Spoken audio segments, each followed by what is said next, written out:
Hello, everybody, and welcome to another episode of Two Asian Blokes Podcast, a podcast where we talk about Asian pop culture, films, TV shows, comic books, anime, music, food, video games, whatever we're feeling at the time, really. My name is Dan with H. With me, as always, is my co-host, Tavi. Hello, Tavi. Yes. Hey, Dan. We've got some very special guests on today's show. Oh, do tell. Yeah, this is quite a find. Some people might remember a rather depraved movie that came out last year that you and I have garnered many hours of enjoyment and many hours of trying to get other people to watch it and warp their minds. Or maybe that's just me. A couple of fucked up dreams. Yeah.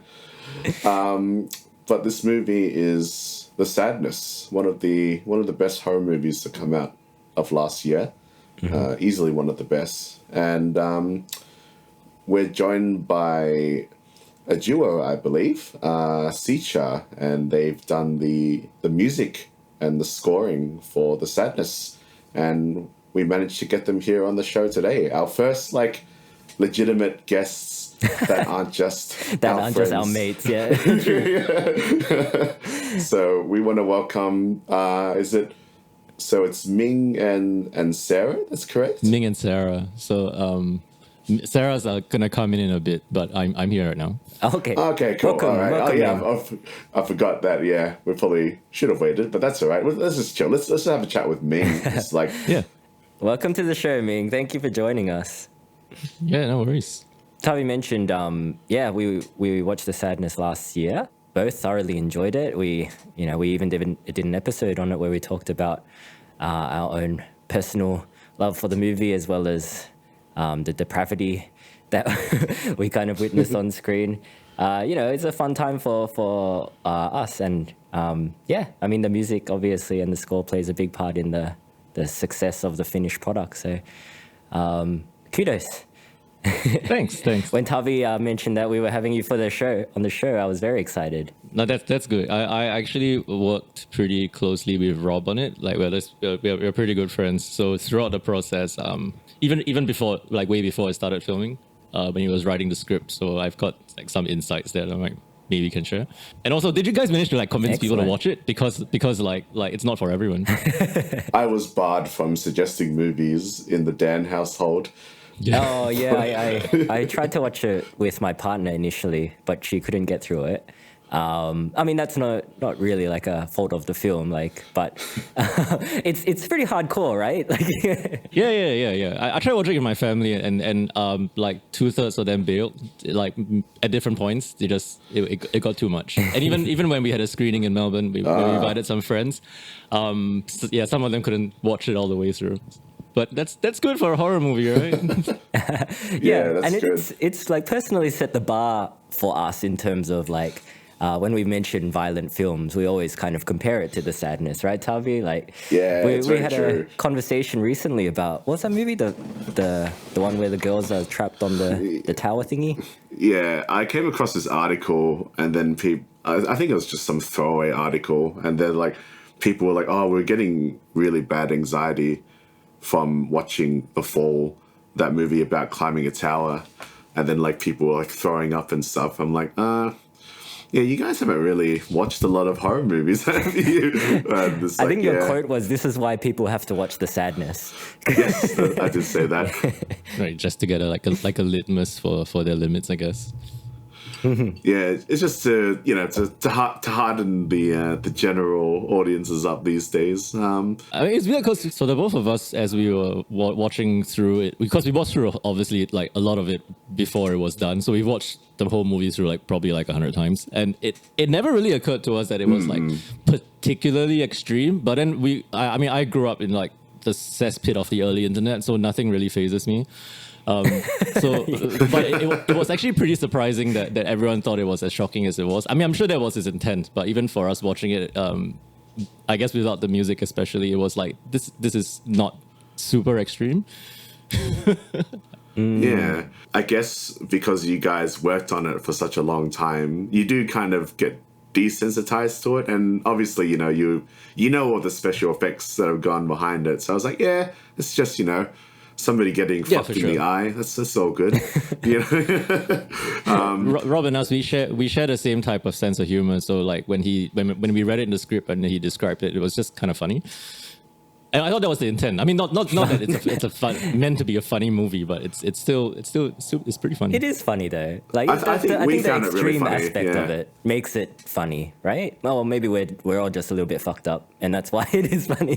But I guess that's the point of the film as well, right? Big part of it. Yeah, that's our intent as well. Because like I know that direction wise, in terms of how Rob directed it, he wanted to be like completely straight. Because at the time it was pretty popular for Taiwanese horror movies, especially like in that period, for like especially a zombie movie, to be kind of tongue in cheek, kind of like a zombie land vibe, and that's what a lot of the crew thought it was gonna be. And he was like, no, you gotta play it straight. It's not a fucking zombie land, you know. It's not a comedy. You gotta play it straight. If people find it funny, it's because it's played so straight. Oh, that's interesting. Yeah. Okay. Yeah, I think so too. Yeah, it is played quite straight. I think the most outwardly humorous scene is probably the speech on the podium, and then like when they're the watching soldier it on the screen. Yeah, and then the grenade and that guy's like head blows up. Oh, or yeah, something. yeah. That The like scanners was a very tribute. outwardly funny moment. Yeah, I think that the security guard as well was meant to be like a bit of that comic relief. Oh, you mean the guy that gets his dick sawn off? Yeah. That guy, like pretty much all of his Huge dialogue comic is relief, meant to that be. guy. Huge comic relief in his own Yeah. weird way. Yeah, for sure. No, yeah, I get that. Like his phone lock screen being just boobs. Yeah. Yeah, exactly. And there was a scene that was way longer, that was like severely shortened, which was Molly's. She had this really, really long monologue that we really enjoyed. She's actually like probably like, well, she did really great, and she had this really long monologue. And at the end of it, the security guard is supposed to go like what is this, some kind of weird drama or something like that, like a drama series. But it went on for way too long, and it was cut out. But that was actually meant to be a really funny scene. But I think as we were watching it, it just got too self-indulgent. So were there a lot of like rather creative deaths that didn't make it onto the screen for maybe being too violent, or just budget's sake or something like that? Like, is there something that we didn't see that was particularly gruesome? No, I think everything that was planned. Oh, hold on. Yeah, sorry. The dog was just being annoying. Yeah. Anyway, so anything that was intended to be there, like the main scenes, all made it in. What I would say was so-called, I guess, cut was more of really tightening up the whole movie. Like I think it's kind of like Rob's philosophy that he just doesn't want anything to be boring, so it's just got to be really tightly edited. Like it's just got to be like snappy, you know what I mean? So anything that felt like it dragged on for a bit too long was just micro edited until it's just the bare minimum of what is necessary to just keep things going. Yeah. So it's not a matter of like, oh, this is a bit too much, let's cut this out. It's Oh no, more no, like, not at all. I think keep we it were a really tighter lucky. film. Yeah, exactly. Because I think we were really lucky in that the producers pretty much gave him like free rein to do whatever he wanted. Yeah, it definitely seems that way. Just like, make like super violent shit. And it's great. Like, I've been wanting to like start a series like showing like some of my like filmmaker friends who aren't particularly into horror, and like see how far they can get before they tap out. And I'm assuming that there's one particular scene that most people will tap out, and that's probably the eye fucking scene. Oh yes, of course, that's true. It's pretty intense. Yeah, I think that's where most people will bow out. That's not like used to horror. But you said that you guys are pretty close friend, like you and Rob. Like how did you guys like meet? It was actually a completely kind of blind and kind of serendipitous thing. Like he found us on SoundCloud, and it's weird because like the stuff on SoundCloud were like our K-pop remixes. We did K-pop remixes for like really, really long time, and we had some original music on there. We had some original music on there that was kind of like synthy, and he contacted us because his initial pitch for like how he envisioned it sounding was, you know, the Elijah Wood film Maniac. Oh yeah, I haven't seen it, but I know of it. Yeah. Yes, but basically it was much more of like a like arpeggio, synthy, like a bit like Stranger Things kind of vibe, because I guess that's what was the stuff that he found on our thing, and he just messaged me on SoundCloud, and I don't usually check SoundCloud messages, but I happened to see this one, and then we just kind of started talking, and we ended up having like a shared vocabulary for metal in particular. Like we're both metalheads, so I think the intent of what we would have wanted a horror movie to sound like was kind of resonant on that level. So even though he had sent me that reference for Maniac, when I pitched to him, like he sent me a scene, and I was just going to score that scene to sort of demonstrate, and so that he can show it to the producers. And I made up some really dissonant noise and stuff, and that was not synthy at all, but he ended up liking it a lot. It wasn't what he imagined. He ended up liking it a lot, and we just kind of went from there. I guess whatever I had thought of experimenting with at the time, which was using traditional Chinese instruments to make these really uncomfortable dissonant noises, matched up with what would have suited this movie. So I think it was just a pretty smooth process. Because I want to ask you some more questions about like your influences in music, but we might wait for Sarah so she can give some influence on that. She's actually here right now, cleaning up after the dogs. Just give me a sec. Hello, hi guys. Hey, nice to meet you. Hi, Nice Sarah. to meet you. Hi Dan. Hi Savi. Oh yeah, it's Tavi, but that's okay. Like, you can call me whatever you want. It's all good. Oh, Tavi. Thank you for joining okay. us. Oh, that's no worries at all. How are you guys? Yeah, no, we're really good. We're really happy to have you guys come on the show. Like we said before, you're our first like legitimate like film guests that are not just our friends. So it's really cool to have you on. Yeah. Okay. Especially because you worked on a movie that both Tavi and I really, really love. That's great. Nice of cool of Marcus to like hook us up. Oh yeah. Shout out to Marcus. thanks Marcus. Yeah, Marcus is like such a sweet guy, like he's like our brother. So yeah, really. And he's also like a music collaborator with us as well, actually. Yeah, he mentioned that he works with you guys quite often. Did he have much of a say in... I was watching your Harmonious Products, music video or thing. Did he help you out with that? Oh, you watched Harmonious Product? That was like all me. But Ming helped me like score it and like put the sound together. But apart from that, it was all me. Like I just kind of went off the deep end, and I actually like didn't edit for like I think 6 to 9 months after that, because I was just exhausted. Oh, definitely, yeah. It's 20 minutes of I guess Chinese commercialism. It's quite interesting to watch. It's very it's very in tune with the music that you guys make. It's very kind of like the collapse of society kind of vibes. Was that on your mind when you were creating that?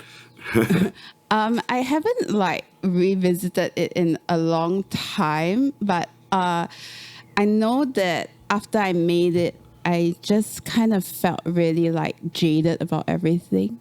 Because like, just like thinking about how people have all these external influences that like, people internalize, like, wherever you're born, like, that really like determines your fate quite a fair bit. So yeah, like just I'm glad that it was like a worthwhile experience for you.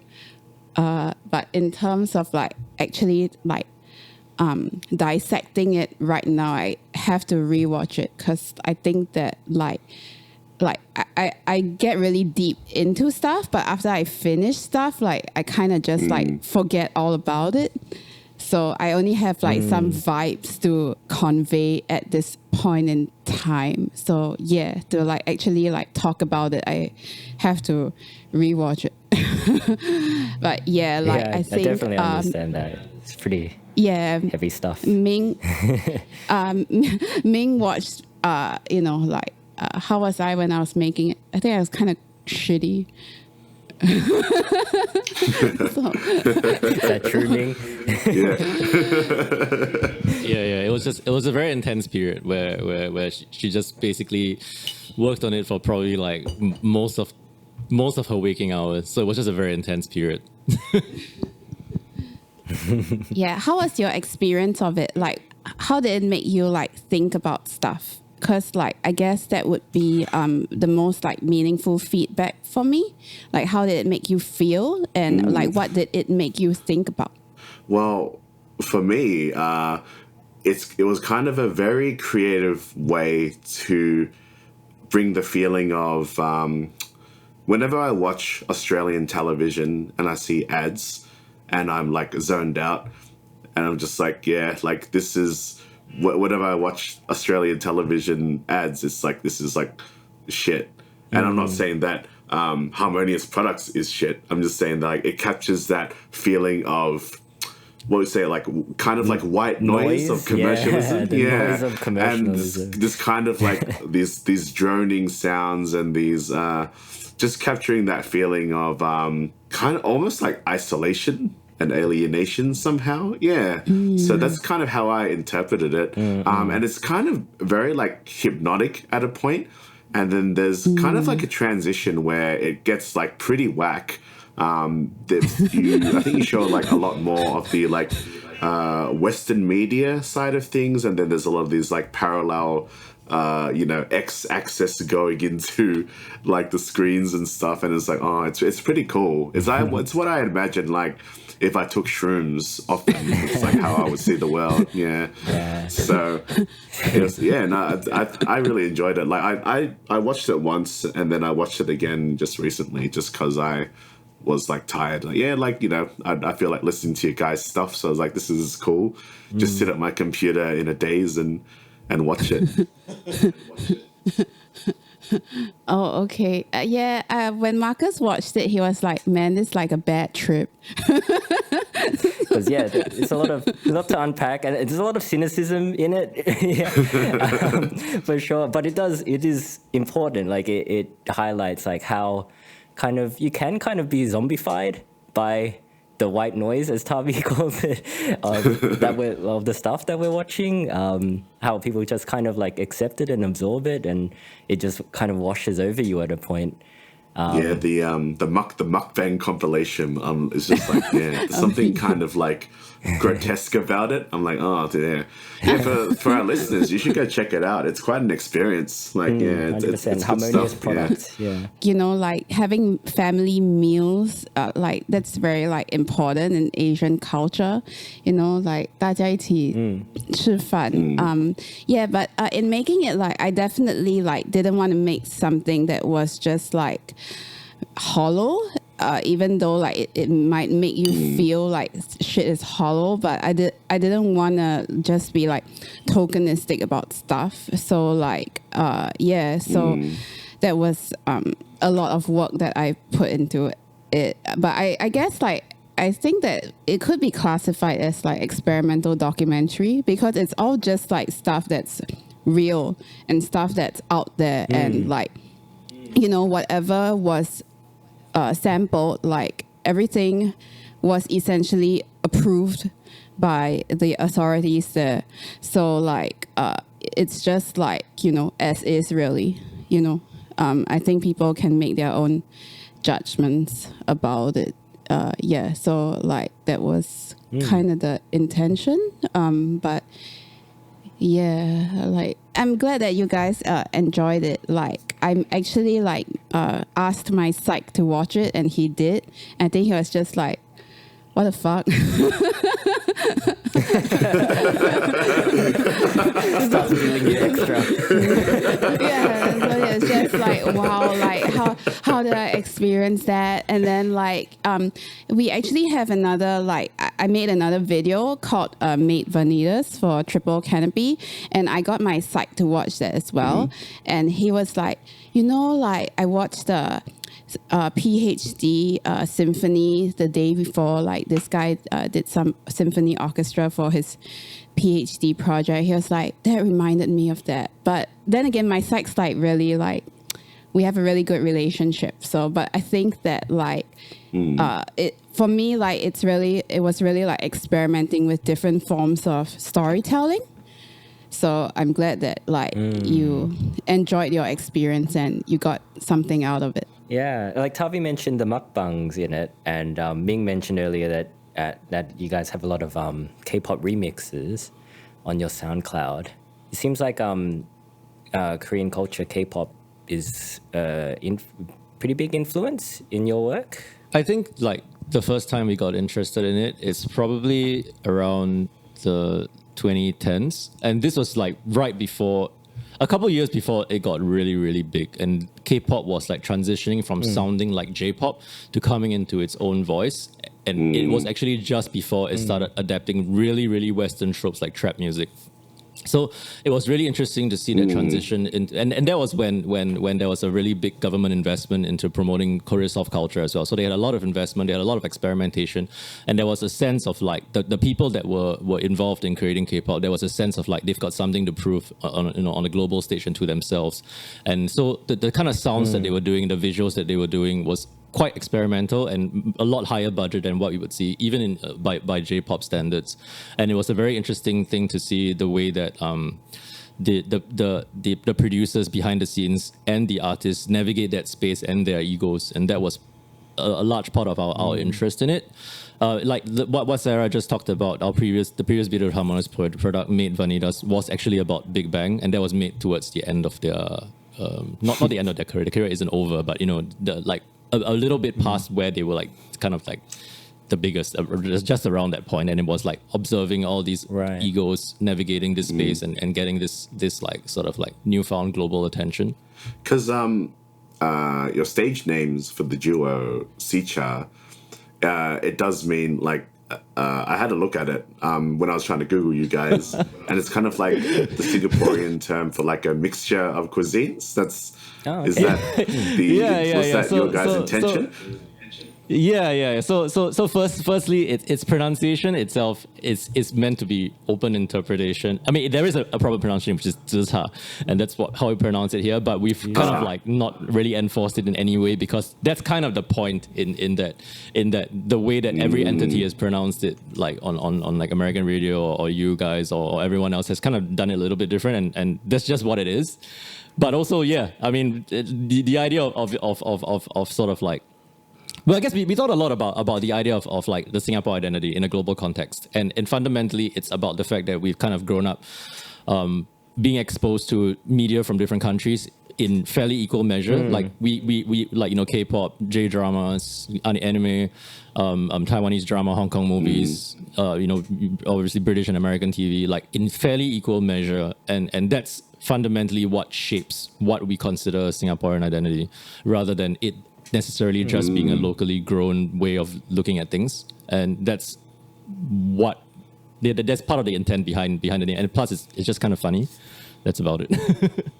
Yeah, no, it's really cool to hear that, because like, you often hear like varying things about like the Asian identity, and I think your guys is quite like alternative. When I listen to your music, you can kind of see pinpoints of, oh yeah, that probably came from like K-pop, but it's also like, how did you guys get from going listen to K-pop remixes and then making music for like the Sadness? It's quite a big jump. But like, it's your sound, it's kind of like dark ambience or like electronica, like industrial. That's how I kind of describe it. Like, there's an American DJ named Lorne. I'd say you're Singaporean Lorne, if I can compare it to someone. Yeah. I actually, like the whole K-pop stuff that we did was actually an excuse for me to experiment with workflows. Like, okay, the origins of it really, of why K-pop, a lot of it was just like, okay, what this sounds like right now is good, but what if it had this tinge? And let's say at the same time I was listening to K-pop and I was into like say Clem's Casino, and I'll be like, I want to produce Clem's Casino type stuff, but I want to, I like K-pop, so why not use this as an excuse to like learn the software that I needed to learn to make that stuff. And actually a lot of the K-pop remixes in the start, it's pretty much that process of me like, I'm just gonna use this to figure out workflows, and like I want something that sounds like machine drum, but I like K-pop too. Why not just mix the two so I can learn and have, just and sort of study K-pop song structures as well. Where it ended up is, it's my background, as I said, is metal. Like before I made any of this like the electronic production, my background is like industrial and metal, so I tend towards that aesthetically, and that's I guess what you hear in the Sadness soundtrack. Yeah, no, our good mate Boone, who was on that episode, he wanted me to ask you about your metal influences, how you came into that, like, because I love metal as well. Like, I grew up listening to a lot of metal in high school because I was an angsty teenager. So, yeah, like I'm curious about that. Yeah. I definitely grew up listening to that a lot as well. In particular, like for me, the genre I go towards is like post metal, which has this big, like, 8-minute build up. So I'm really big on arrangement and complex emotions.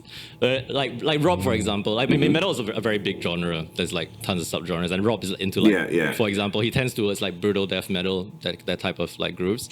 And I tend to be into like bigger sounds, but it sort of informs every part of my song, right? Like even if I'm scoring something that's meant to be like for a soundtrack for strings, I would write it as a tremolo guitar, like as if it's for a black metal song, and then I would transpose it into another instrument.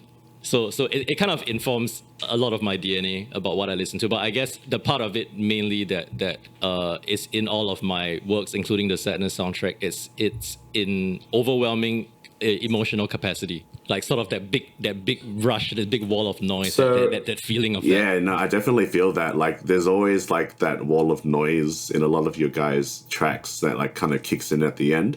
I was listening to I think it was your guys' first EP, was Ancestors. There's a lot of like kind of build up, and then there's like this wall of noise, which I really enjoy. It's kind of like just smacks you in the face in a good way. No, definitely. That's something that it's almost like if I don't get that feeling, I'm not satisfied. It's kind of visceral, yeah. it's like you, after jerking off, you gotta come, right? Ideally, that's the best way to do it. Yeah. Whatever. As the businessman had done in. Like I was just watching it before, and there's the scene where Jim's like riding his motorbike through the countryside, and he kind of has a quiet moment where he's like looking for tools to kind of defend himself, and then there's like this kind of quiet like Chinese string instruments playing, but then he comes across like the youths punishing that man, and it's like slowly building up the tension, and then eventually it just becomes like this kind of violent, like you said, a wall of noise that just kind of. It's interesting that you noted that. I mean, it's good that you did, because so the songwriting process for the whole movie, it was kind of split into two halves for me. The first half, because I had received the script like a couple months before he actually even started filming, so I started scoring the scenes based on the script. So it would be like a song per scene based on what happens in the scene, and I would soundtrack the stuff that happens. Because so I'm musically minded, and because of the K-pop stuff we did edit like music videos and stuff.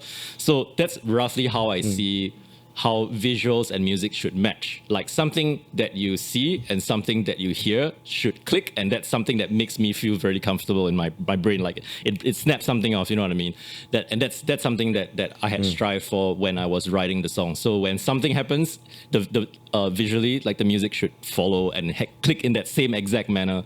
And that's how I wrote the first half of the soundtrack, where it was like one track per scene, and each of it had its own identity, and within each track it was meant to be, because the way that the scenes were scripted was there was this thing that you're describing where it would escalate to a certain point. It's like there's a moment of stuff happening where things are building and it escalates, and it just keeps escalating, and then it goes to the next scene, and that's essentially how that was. And the second half was a bit different from the hospital onwards, where everything was already filmed, and then Rob told me like because of certain reasons you've got like a week to finish everything. So I just like locked myself in a room and did from the middle point to the end in like pretty much one entire sitting. So if you notice, like when the hospital scene starts, from that point on, it's one long track all the way to the end essentially. And it's got to the footage. That's a bit different. It's got to the actual footage. So I would watch it and score it and match the timing at the same time like it's a music video.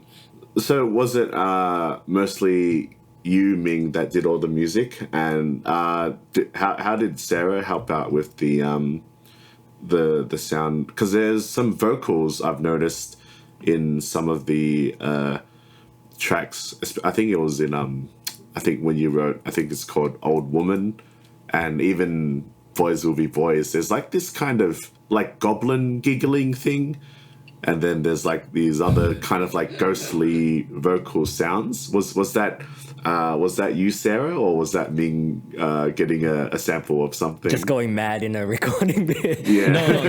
So actually, I have a feeling. It sounded a lot like giggles and laughing was actually an instrument, the erhu, which sounds. I chose it because it sounds like someone crying or laughing, depending on how it's played. The erhu and the sona. These two instruments, traditional Chinese instruments, actually most commonly like I associate it with Chinese funeral music, and the way that they both sounds a little bit like laughing and crying. But there are vocal samples from Sara. But as far as songwriting goes, some of the tracks was actually we would be watching the thing and she would freestyle on some instrument and I would arrange it to the music. And we did that the ending song as well. Not the death metal one that plays, but there's a credit song that plays after. That was meant to be our take on the Taiwanese movie trope of having a ballad. I've seen the music video for that song quite a few times because it's another visual feast. Was that you as well, Sara, at your most depraved?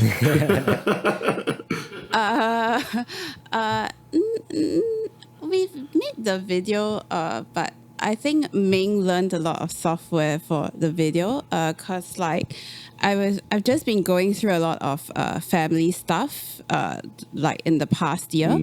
So and we had a big move back. So like apart from like filming and conceptualizing and giving feedback, a lot of it was Ming and some of it was Marcus. But for the music, like Ming said, and I wrote the ending theme song first, and but I would say like I guess we had an interview with Rob, and he was saying like it's kind of romantic. Like Ming does a lot of the heavy lifting, but at the end of the day, like I have to come in and like I guess be like the topping or something, right? Like sprinkles, and then after that, like it's a full harmonious product. I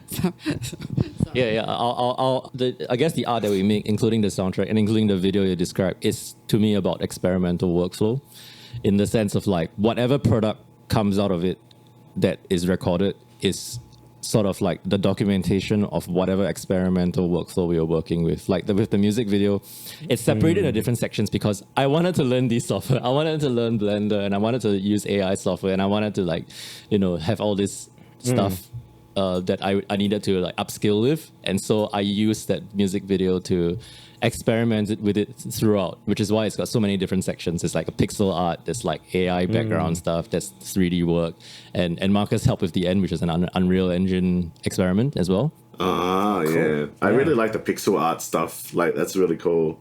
I was like, I really dig it. Yeah. I had a lot the of finished fun. product does come off as like very experimental, and yeah, I guess kind of like the name of your group, it's just a mix of different things, right? Exactly. The value of like a good soundtrack song for a movie is kind of lost these days. Like, I'm a big fan of like music that is written specifically for a movie.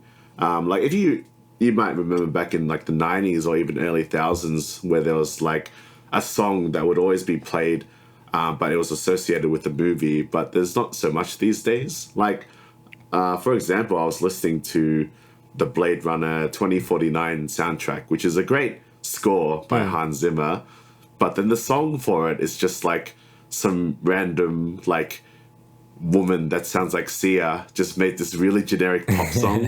And I'm just like, how is this like for Blade Runner, except it's the lyrics are about like wanting to be human, but like you could just put it just sounds like they just kind of just found a song on the floor. It's like, okay, doesn't really match the tone of the film, right? Or whatever's happening. It's like Kiss from a Rose being like Batman. That's true. Kiss from a Rose is a banger though. Kiss from a Rose is a fucking banger. It's a good song. That's the difference. But it doesn't, like, if you heard it out of context, you wouldn't like immediately associate it with Batman, right? No, for sure. No, I think that's a reasonable observation, because like I think part of what Rob's fundamental philosophy and the way it resonates with us is I was sort of talking to another fellow like artist and creative recently, that like I think what makes sort of boundary pushing art is that you have to be not upset, but I guess dissatisfied with the way things are, and just like, I can do better than that, sort of that idea, and being like, the status quo, it's like this, and just like, it could be better. So like otherwise, what's the point of making it, right?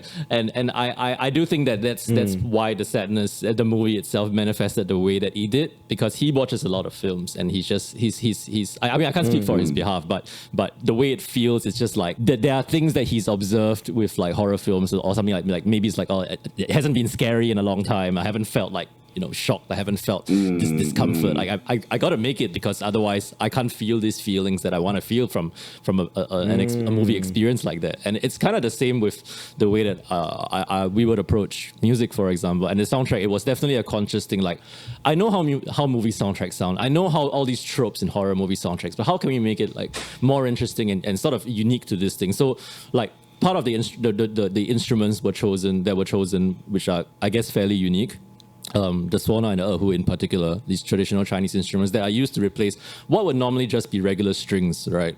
Like violin and stuff like that. And it was more like, let's create something of a unique sonic palette for this movie, so that it's sort of instantly recognizable and it's still consistent throughout. Because after I had set out like which instruments more or less that I wanted to use through the whole movie, it has stuck to that more or less, even though every scene sounds different and has its own theme. It's all got musical motifs and all that stuff going on, but it was definitely a conscious effort of like that. There are a million ways to score any scene, right? And the way that it's scored recontextualizes the scene however you want. And especially for horror movies, there are certain tropes that are expected, and certainly there are certain things like horror stings that were still necessary. Like I initially wanted to shy away from it. It's like, I'm so sick of horror stings and stuff like that, but after me and Rob analyzed it, it's like, at the end of the day, like there are still certain things that is required for it to be an effective movie going experience and still be viscerally satisfying. But other than that, I think everything else was kind of experimental in the way that it could have been portrayed. Yeah, it's like you've definitely hit the front on like making a shocking film.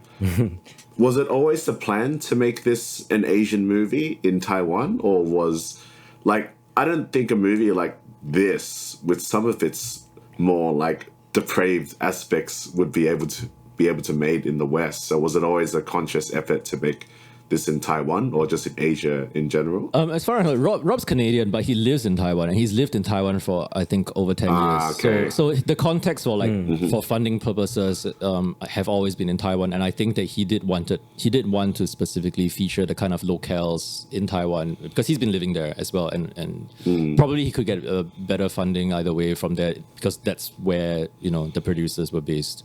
But it definitely would have informed his aesthetic decisions just by living there anyway. That as a Canadian living there, that he would have observed these like locales or behavioral traits or cultural traits that he found interesting and that he wanted to portray in film. Like dumping a hot bucket of oil on a guy just in a snack shop. He was just at the local snack shop one day, and he's like, what if I just chucked a bunch of oil on that guy? I wonder what that would look like. Yeah, I guess he's a fucked up guy. I guess so.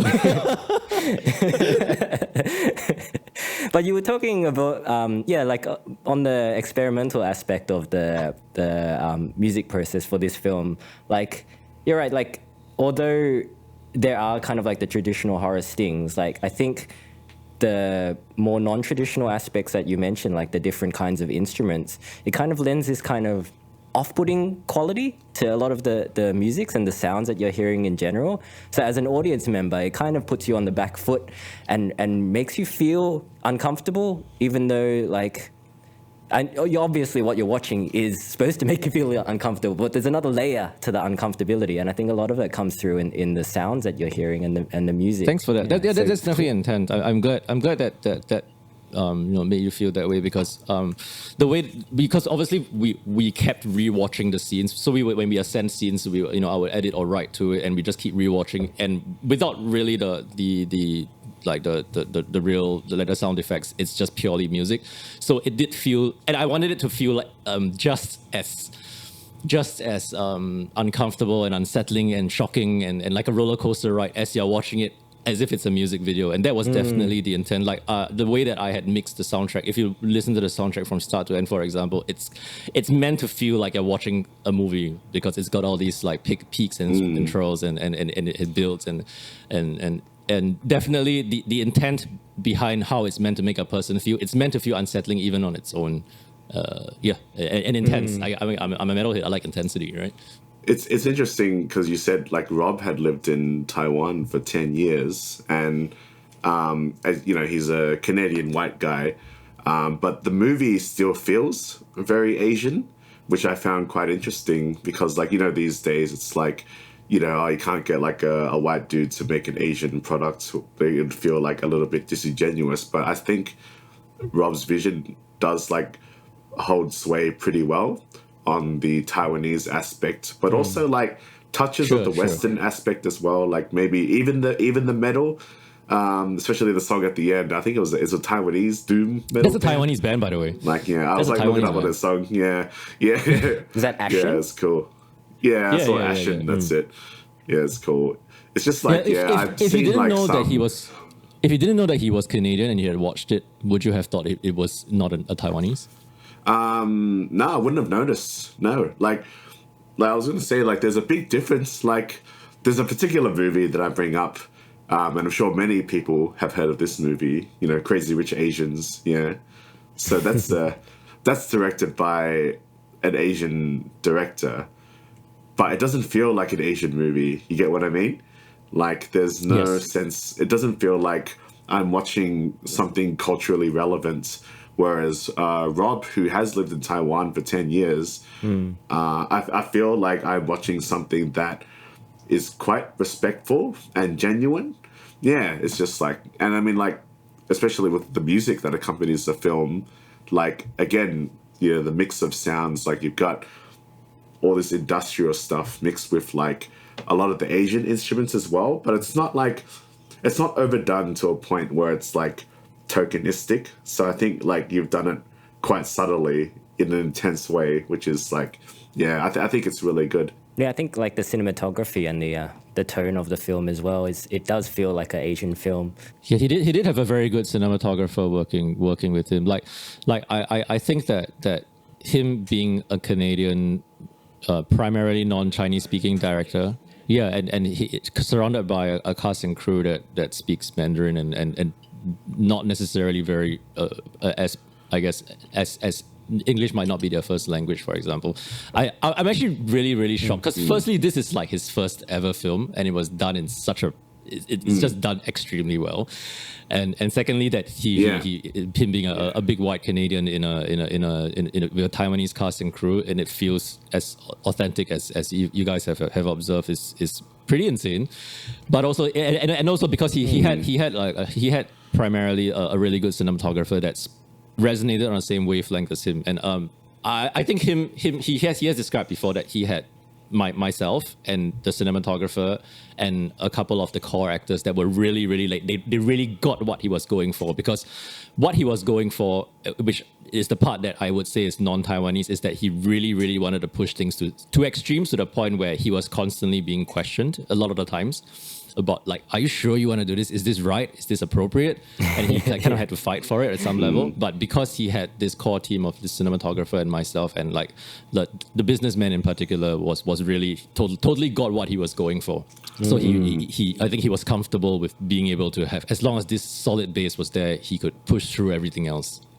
And in fact, you could say, saying that it's like it feels authentically Taiwanese is an interesting thing, because, and Rob would say this, so I'm not like just taking out of context, but Taiwan kind of rejected the movie because when it had its first screening in Taiwan, for one reason or another, it wasn't like the people marketing it maybe just didn't really get what the film was about. And you might not know, but the title of the film in Chinese, Kpop, in a Taiwanese dialect also is called Kaopei, which is a little bit of an in-joke, like a dialect joke. So it felt a little bit like, oh, is this meant to be a funny film? Is this meant to be, once again, is this meant to be a zombie land? You know what I mean? And then people would go and see, it's like, what the fuck? Yeah. so like the initial Taiwanese screening like, didn't do, they didn't do that well, like on a commercial level. I think mostly because like the people promoting it just didn't really get what kind of a film it was meant to be. But after it was pushed to like international festival circuits, and then it's like, oh yeah, okay, they found that the audience that understood what this film was supposed to be about. Yeah. And it's not just this, I don't know what people expected really. Have you seen the trailer? I mean... Yeah, it's quite clear what you're getting into when you're watching the trailer. Like, it kind of, like, I just stumbled across it on YouTube. Like, it's just like, oh, what is this? The Sadness. That's a pretty cool title. And, oh, girl's face covered in blood. I wonder what this is. And I clicked on it. And then it showed the scene where the guy gets like knifed in the neck. I'm like, yeah, I'm going to gather the friends and we're going to have some beers and watch this movie together. We had a great viewing experience. There's a lot of yelling at the screen, like going, oh, yeah. No, that's perfect. Friends, that's perfect because Rob, especially this was made during the pandemic, and Rob has a kind of, in a sense, a romantic view of what cinema is supposed to be, and it was made as a shared viewing experience in the theater. Exactly, so we could all react together in the same way that you've just described. It's interesting because in the West there is a certain subset of like horror aficionados that actively look for the hyper gory stuff, like people that really enjoy movies like the Terrifier series and such. Is there the same kind of market in Taiwan? I imagine there would be like a niche market for it. I don't know. All I know is that the initial like screening just didn't do that well, and I think they just didn't connect to the right audience, and they didn't know how to push it. They didn't. Right. The people that were promoting didn't actually know what the film was supposed to be about or like. They just really didn't get it. They just didn't really get it. And I think like his Canadianness had to do with it. Just like, oh, he's doing some stuff that we don't get. It's not for us. I don't know. I can't speak on their behalf. I can just like speculate really. Sure. I mean, like, I'm glad it found its international audience. Doing it did body find horror. the audience. Yeah. So it's like, must be, it's that Canadian weird body horror shit. It's like, yeah, this kind of film really has like that really strong, like, potential to be like a great cult classic. Cause like, we always discuss how like, the Sadness should have like a much bigger following, because Dan and I and all of us are quite close to the movie. Cause like, I think even we kind of underestimated the impact that the movie had on us. A lot of the time I talk to like some people who like horror, I'm like, oh yeah, have you seen this movie called The Sadness? And they're like, no. And it's like, oh really? Like, because it's quite easily available now because it's on Shudder. So I'm like, oh, like, I'm surprised that not more people that I know in these kind of horror circles have seen it.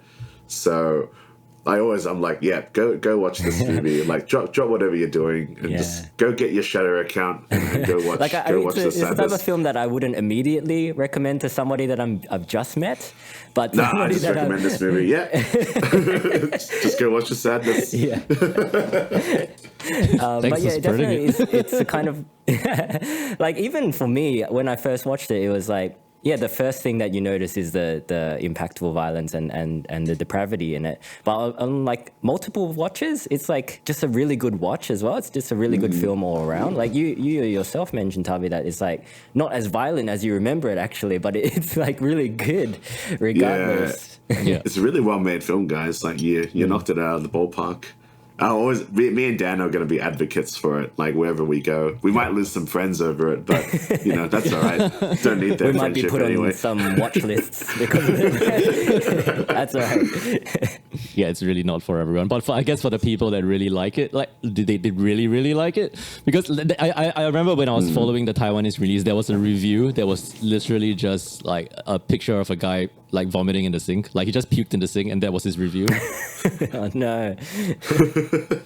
I think a lot of it's like it's going on along the lines of like when Takashi Miike released like Audition, like everyone was really like against it at first at the festivals, but with these kind of very strong, impactful films, there's always going to be like an audience that really likes it, and especially if it's quite well made. I mean, like you were talking about Terrifier, Dan, and I've seen the main Terrifier movies. I haven't watched the short film, and those movies are very violent as well. But I still put like the Sadness over those movies in terms of its like, because the Sadness is quite realistic in its violence as well. It's not that cartoony, and that comes from what you were saying. It's played quite straight, whereas Terrifier is still a bit more cartoony. Yeah, with the Sadness, it's just everything looks like everything looks really good. Looks like a pretty big budgeted film because there's quite a lot of like practical effects. Like, were you ever on set like during those days when they were like shooting? No, like the train it sequence. It happened literally. It was COVID because the only reason why the film got greenlit was that Taiwan was the only place in the world where you could do such a thing. There's another reason why it was filmed there. That was this was like 2020, like mid 2020, like COVID had literally just hit, and Taiwan was the only one just chilling. So yeah, and the budget actually wasn't that big. They just had a really, really, really good special effects team, and if I'm not wrong, this is actually their first time doing stuff like this. Like they're a makeup team, but I don't think they had done like gory stuff before, and they knocked it out of the park. And also Rob's background is in visual effects, so he knew how to film a scene so that when he filled it in, it would be well done.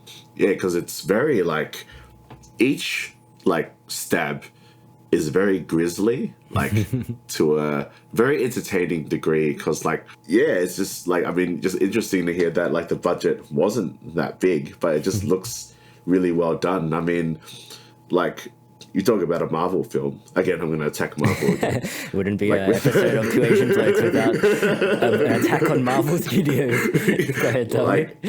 I mean, Thor Love and Thunder, man, that movie looks so fucking bad on a fucking almost multi-$100 million budget, where you can get like a group of really like passionate filmmakers like in another side of the world to make something that is really like visually stunning and just very like should have as much recognition as like even like say The Raid for Indonesia. It's really like an important movie. Like it's as depraved as it is, like I think like these kind of movies are important to watch, and the performances and to like push as well. the boundaries. Like Ming, you mentioned that the businessman was like a pretty strong advocate for Rob's vision of the film overall. And I think that really comes through in his performance. It's like such commitment to this horrible, horrible character. How is he in real life? Is he a good bloke? Yeah. So that's the really interesting because the businessman is the most veteran actor out of all of them, and he's usually used to playing just like a nice dad. Honestly, like he's never done a role like this. So he looks like my dad. And when he auditioned, honestly. he actually auditioned to be the president. Like it was a minor role. And then when Rob saw his audition for the president, it's just like, you gotta do the businessman instead.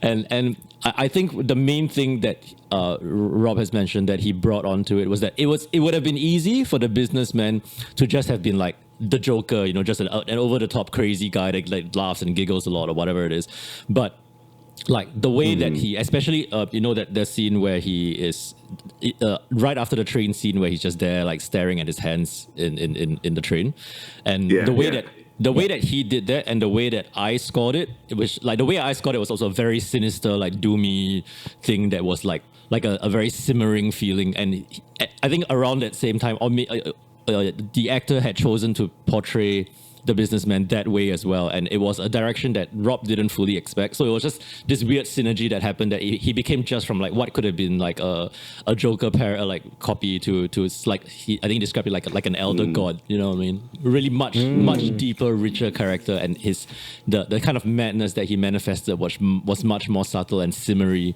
rather than just over the top. And even before that, like the just his interaction with Kat on the train, it's just that was straight up extra creepy layers to the character. Just that kind of that just underlying rage, and just rage at the world, at the state of things that like a lot of old men have, but that kind of how it manifests itself once he actually gets the sadness. Yeah, it's good stuff. Yeah, I think he deserves all the praise. The businessman nailed it. Yeah, we put him on our we had an awards episode and we put him in our category for like best antagonist of last year, which he probably should have won, but I went for the abs of Kyoma from Alice in Borderland season 2. Yeah, if you've seen that. It's hard to beat those abs, but that's fair. I think Alice in Borderland's pretty good. But it's just. It really is quite an impactful performance, and I kind of wish he was kind of in the film a bit longer, because he is dispatched quite easily by Kat, and then it goes into the doctor segment of the film. So like I just really enjoyed like the menace of that guy's performance, and it's like it would have been good to see more of him. And I think I've seen that actor in another film that Dan and I watched for the Taiwanese Film Festival. I was like, A Leg or something, if you've seen that movie. He's pretty good. He has a cameo, but he's pretty good in that. No, I haven't seen it. But he's been around a lot, but as I say, he's never played a role like this. But I think as far as I can guess, I'm pretty sure Rob will want to use him in whatever, as much as he can. The Sadness too? The Sadness too? No, are you allowed to talk about this? I'm not commenting on that. Okay, that's fair. But like, I mean, if Rob is making something new, like I'm definitely like looking forward to watching it. Like, it's a really like cool vision to see, and like hopefully you're scoring something. But we'll stop talking about that in case you get in trouble. I mean, that's fine. The commitment to the vision is what I can say is that Rob has sent a bunch of pictures over, and they're all really good, and they're all probably even crazier than the Sadness. And by default, I should be working on some of them at least, but should be good. Oh boy, that's good news. Actually, moving away from the Sadness for a bit, you actually you and I have had little conversations here and there about new jeans, but you said that you guys are working on some new tracks, right? Am I led to believe this is true? We've got our own music. It's not related to New Jeans, but we do have our own music. Yes, it's not related to New Jeans. Well, I guess this is the end of the podcast then. But like, what's because you guys haven't released like a full original like track like LP since Ancestors. Is that correct? Or you got stuff on SoundCloud? We haven't. We have done. Yeah, we haven't released anything official. We have done like live performances in Melbourne and Sydney and in Singapore a bunch, and they were more like art based live performances, and that one's gonna be recorded into a thing. And we did record like a whole bunch of songs like last year, and we kind of got sidetracked, but we're back in Singapore, so we're like gonna film a bunch of music videos and do something interesting with that. And like with this new album, would it be like quite similar to like the vibe that you guys usually give, like the dark ambient lawn vibes? Not really. So we've got like more or less two main sounds in the time that we've in between albums and in between the Sadness. There's sort of two main sounds that I think can be roughly categorized. One is actually more like whatever we've learned from K-pop or pop in general, like pop tropes, and playing around with those tropes is that one side of things, which we've recorded a whole bunch of songs for. And the other side is the more avant-garde, like industrial stuff that we've done the live performance for the more arty stuff. So I guess the thing is trying to find a way to get them to coexist from us, because they're both our output and they both, you know, are aspects of what we want to convey, but they do sound quite different.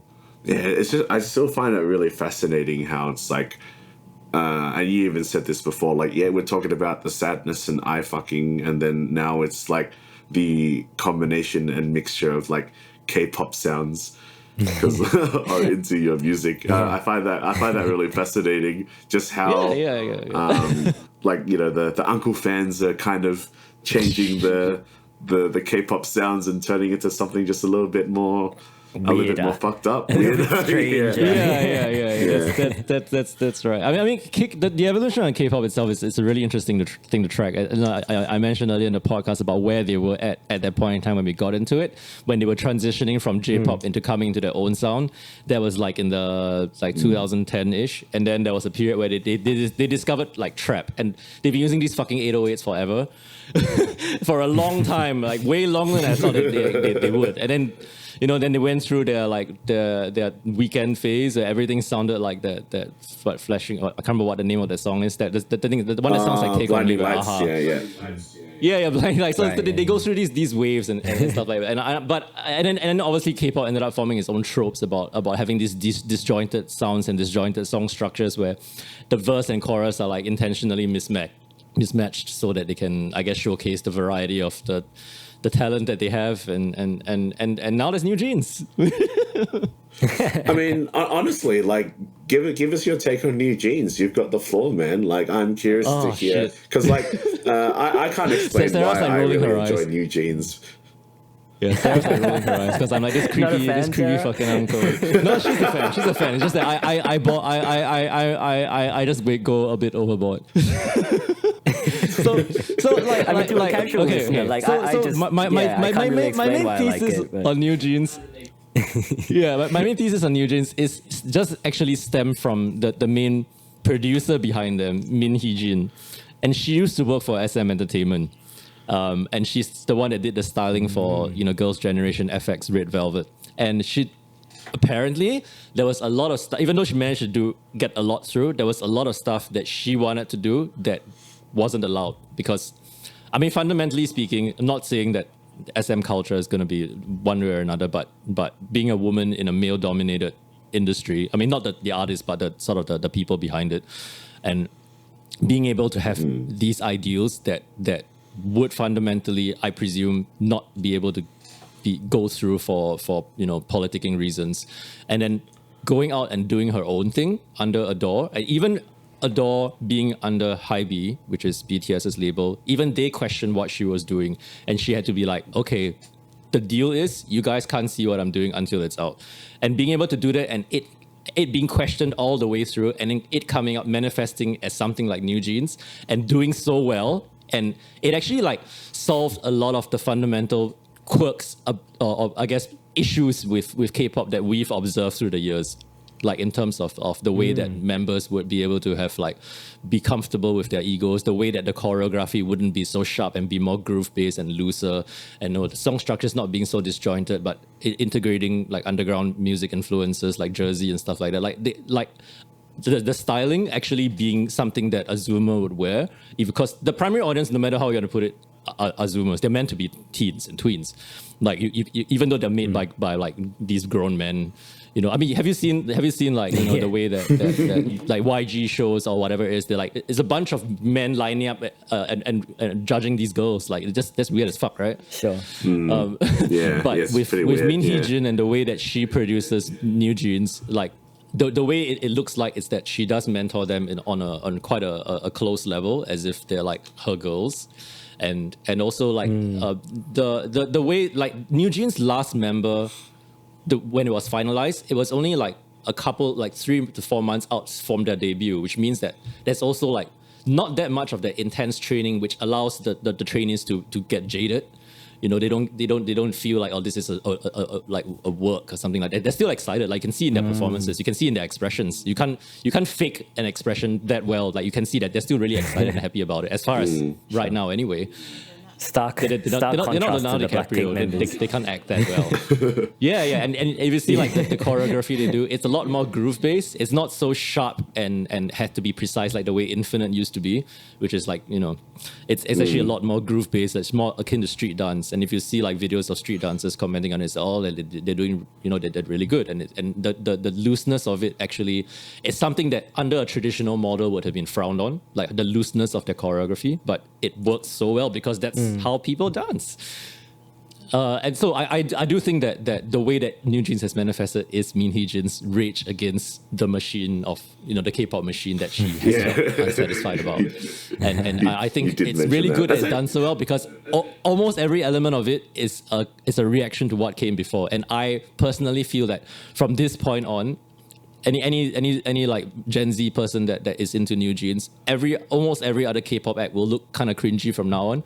It'll just look like it doesn't feel natural. It feels really like put on, and they're playing these characters that don't reflect themselves and things like that. Like New Jeans has set a new paradigm as far as I'm concerned. Yeah, no, it's like I specifically noticed it in their music videos. They're quite like minimal. Like it's not about really elaborate sets. I mean, especially like Ditto has like this really cool like I'm a big sucker for like handheld camcorder footage. Like there's something that's very kind of like nostalgic about it, and it's so aesthetic like, right now. Yeah, right? I sat down and watched it. Yeah, that's the shit. Yeah, it's so aesthetic. Like Dan. There was this filmmaker, like some film guy on YouTube that was kind of analyzing their videos as well. It's like, it was the A24 of K-pop. Oh yeah, there's a Radiohead of K-pop, the A24 of K-pop, fucking New Jeans. Yeah, Dan and I are planning to do a New Jeans episode, but yeah, we've got like a bit on our plate at the moment, so that'll come at some point. But yeah, we need to get Ming on board for that episode, Tavi. Yeah, the first time we've had such an intelligent like conversation about K-pop on television. Yeah, we need someone of your caliber. You don't know how deep I can go.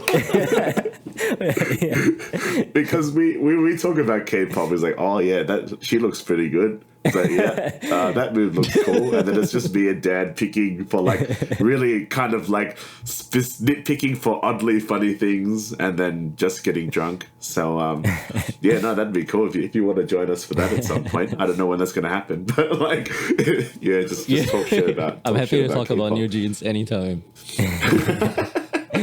I'm sure Sarah would be happy to hear that too. She can come back on and hear you gush about New Jeans. I'm cool with it. Like I really like I think for me the main difference is that like when they think of like an executive or someone like watching over them, it's like, an elder sister rather than like some creepy old man. And I think that really affects a lot. Like, so like just like whoever's watching over them, like, and like providing like that inner monologue in their minds of like what's right, what's wrong, like how they have to act, that judgment. It's not like just some gross old guy, that they have to like impress and, So I think that for me, that's the main differentiating factor. Yeah. So, but like I love New Jeans too, but he just goes on a lot, which is cool. I'm fine with it. But he even wants to wear like their merch, and he's just gonna look like a pedophile, I think. So you're gonna support them. That's fine. I like the music. Yeah, I know. That's cool. I mean, I'm just making fun of him too, because we've been together for like such a long time. So I love New Jeans too, but he does like go really deep into stuff. It's like, it's not just New Jeans, all right? It's like Elden Ring as well, all right? Everything's like Elden Ring, Dark Souls, or Bloodborne, and it's like whatever, like, okay, yeah, but anyway, like, yeah. But everything is Elden Ring and Dark Souls. Yeah, I'm a bit. I love that shit, man. But we probably shouldn't get into a tangent about Elden Ring. But, like, yeah. Do you have any more questions for TZECHAR there, Tavi? No, I think we're pretty good. Like, it was a really cool chat. Like, it's really quite interesting to hear, like, your experience working with Rob and how he set out to do, like, with his intention and, like, succeeding in it, I think. Like, definitely for us. Like, he wanted to make a very visceral film. And he did it. I think the takeaway for from this, Tavi, is like, even with the New Jeans discussion, it's kind of like, if you have a strong vision and if you have the right people supporting you, you're able to achieve really great things. Yeah, 100%. I think both Rob and Min Hee-jun had people telling them that what they're doing is like not the right way of doing things, and they just push through. So that means I should keep going with my ultra-violent feature script. 100%, Tavi. Yeah, do it. You just gotta find the right person to fund it. You'll be golden. Sorry, I'm going to Melbourne like next month, so like we can like hang out if you want. No, Ming's not going though, but yeah, I'll be there for like a bit. Oh no, 100. Yeah, like seriously, like let me know. Like I'd love to like have a chat with you guys. Like we'll be there for a Twice concert, right, Tommy? We'll be going for a Twice concert as well. Yeah, look like real pedos. We can go and eat like fried chicken with Marcus. Like I don't know if you've been to like Melbourne CBD, but like we love the Korean fried chicken from Booza. So yeah, we can like Booza. just that have a place meal is dope. there and chill. Yeah, like that's my favorite fried chicken. Yeah, no, set the date. It's we'll hang out. Like I mean, one day I'll hopefully have enough money and then I can pay you guys to score a movie for me. But as it is, I'm still like very indie. But yeah, no, that sounds cool. Before we head off, is there any like is there like a tag or is there where can people anywhere find people you can guys? find you? We're really bad at social media, so It's so weird. So we suck. Yeah, we just have a website. So like just go to our website, which is TZECHAR.com. Yeah, so that's kind of it. Like I'm not really good at updating social media. Like if I feel like I have something to say, I kind of just tell Ming and I'm kind of done. So otherwise, like I feel like the rest of what I have to say is in the art that I put out there. So yeah, but we do want to be more active on social media, but it's kind of a personal struggle for me. So yeah, if it gets updated, it's usually it's usually Ming if it gets updated. yeah. So if we do have new stuff out, Yeah, that's will what better. we We struggle. we have an Instagram and we'll use it. Yeah, same. Yeah. No, Dan does update Dan does actually a pretty good job keeping up with our Instagram because I just don't touch it at all because like I'm like allergic to social media.